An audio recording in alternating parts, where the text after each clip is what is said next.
High! আজকে তোমাদের সাথে শেয়ার করছি আমার গাছের টমেটো। যেটা আমার ছাদ বাগানে হয়েছে। প্রত্যেকটা গাছে প্রচুর টমেটো এসেছে। তোমাদেরকে এর আগের ভিডিওতেই দেখিয়েছিলাম। কয়েকটা টমেটো খুব কাঁচা অবস্থায় পেকে গেছে, কয়েকটা টমেটো বড় হয়ে পেকে গেছে। প্রত্যেকটা টমেটোকে আমি তুলে নিলাম, এক ঝুড়ি মতো হলো। আরও ছিল কিন্তু তুললাম না, আর একটু পাকতে দিলাম যেহেতু। এক ঝুড়ি টমেটো তুললাম।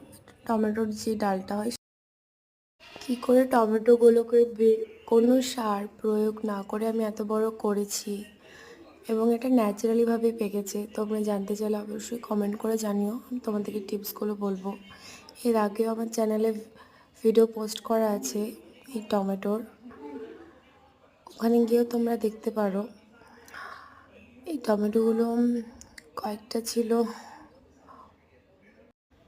আর যেহেতু এটা ন্যাচারালিভাবে হয়ে থেকেছে তাই এই টমেটোগুলোর স্বাদ দ্বিগুণ বেশি হয় বাজার থেকে কেনা টমেটোর থেকে।